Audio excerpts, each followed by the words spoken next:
Well, then let me ask you, why then, as you phrased your argument, I assume the opposing counsel would ask this, as you phrase the argument, why aren't you in violation of Probate Code Section 21311, Subdivision 2, that says a no contest clause shall only be enforced against a pleading to challenge a transfer of property on the grounds that it was not the transferor's property at the time of the transfer, etc.? Well, as I indicated, if she says I'm amending the trust and she's invoking and she's including by reference the trust document which says you do not have power to amend the distribution of the decedent's portions, I think as a matter of law, that amendment must be limited only to the portions over which she had the power to amend.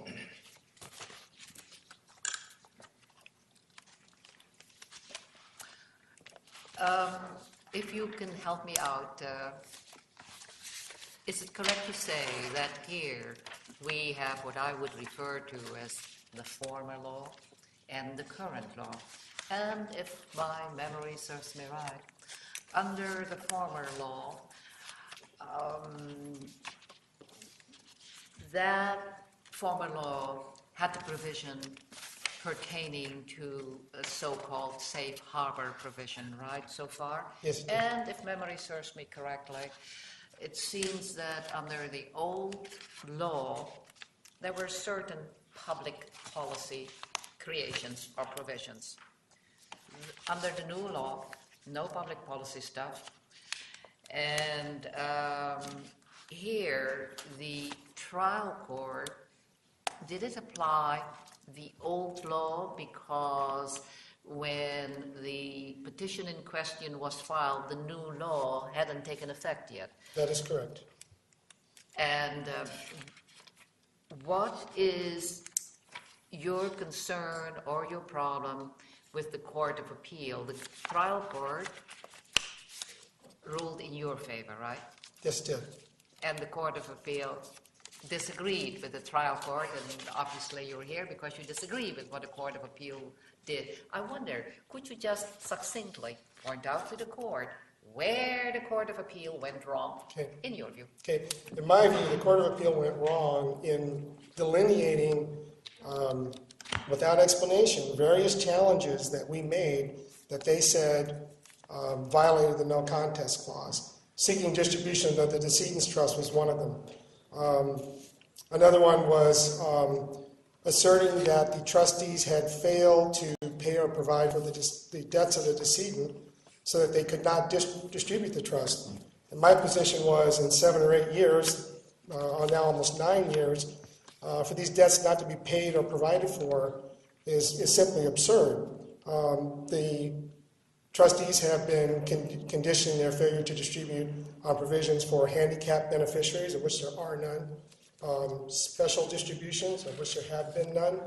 We believe that all of these assertions by the trustees are made in bad faith, simply as a manner of justifying their continuing to hold and administer the entire trust and generate commissions for themselves. So the Court of Appeal indicated that those challenges, and there may be others which they didn't specify, would be considered challenges to the trust. And we believe as a matter of law that they could not be challenges to the trust. We are challenging the fiduciary actions of the trustees, which both the former 21305 and the new 21311 define as not challenges to a trust, if made with reasonable cause. In this case, the trial court looked at our petition, looked at the trust document, and looked at the face of the accountings, and determined, I assume as a matter of law, that these challenges that we raised would not be a challenge to the trust. Were the beneficiaries I'm sorry. Were the beneficiaries simply seeking to enforce the provisions of the trust? Yes, we were. We said this is what the trust says. The accounting shows that the decedent's trust has not been distributed, that the trustees are claiming that the liabilities of the trustors had not been resolved 7, 8, 9 years later. And we said simply, as a matter of law, these are breaches of fiduciary duty, and the trial court agreed with us. And the Court of Appeal took a different view of that. And that's what brought the petition for review and why we're here today. I think that when you look at these cases, even in your wisdom and your experience, you must see that these cases are all over the board. And this is why the legislature revoked the 21-300 scheme and brought in the 21-311 scheme, which very clearly delineates what are challenges and what are not challenges. There really is no way that I could see to reconcile, excuse me, cases like Ferber, where they talk about the public policy considerations of allowing beneficiaries to challenge the actions of a fiduciary, with the Bradley versus Gilbert ruling, where they're saying it doesn't matter what the trust says, there's certain things a trustee cannot do. Particularly in Bradley, the trustor, I think, tried to make the trustee what I call bulletproof from any challenges from the beneficiaries. And the Bradley court said, no, you can't do that. There are some things you simply cannot do. And so I think that the legislature tried to eliminate these kinds of what I would call dartboard types of outcomes.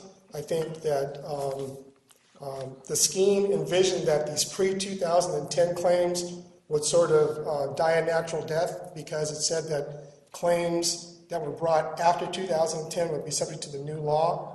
Yet the Court of Appeal created a rule that says basically if the trust was executed before 2010, the old law is going to apply. And I think that flies in the face of the Section 3 transitional rule that says it was filed before 2010, the old law, after 2010, the new law. In your view, is there be a different result depending on where we land on that issue of what law applies? Well, as I indicated in my brief, I don't think so. I think if you apply the old law, we're under 21-305, and if you apply the new law, we're under 21-311. I think the claim of the petitioners before the trial court under the transitional rule of Section 3 would come under the old law. But I think in the ultimate analysis, the end result's the same because of the enactment of 21-311. And is that because under the new law, as I was listening to the argument, you say you would still win under the new law because the provisions set forth under the new law are inapplicable here because this is not a direct contest. Correct. Number two, new law doesn't apply because this is not a creditor's claim. Three, and this is not a contest under subdivision A2 because it is not a pleading to challenge a transfer of property on the ground that it was not the transfer's property at the time of the transfer. That's correct. That, in a nutshell. That's in a nutshell. You've grasped exactly what I was saying, Your Honor. The point is these allocations that they have asserted, we are challenging an allocation of the trustee. The decedent typically in these cases, after the first death, doesn't really do anything because it doesn't really affect her life. But the trust says these allocations shall be made, which means it's mandatory. And all the time in estate planning, we go back after the second death and make these allocations, clean up the situation, file the estate tax returns, and we move on. In this case, we're standing here many years later, and this has not been done.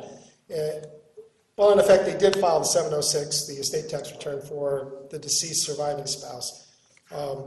But they claim that the allocations have not been made to the decedent's trust because of the various provisions that I mentioned, the debts, the extraordinary distributions, handicapped beneficiaries, and the other things. So in other words, we're sorry, but 9 years after mom died, you don't get anything. That's basically what we're objecting to, that there is some portion of this trust that should have been distributed at the second death. And we believe their accountings are inaccurate and misleading. And that's what we've alleged. The trial court considered that and found that we did not violate the no contest clause as a matter of law.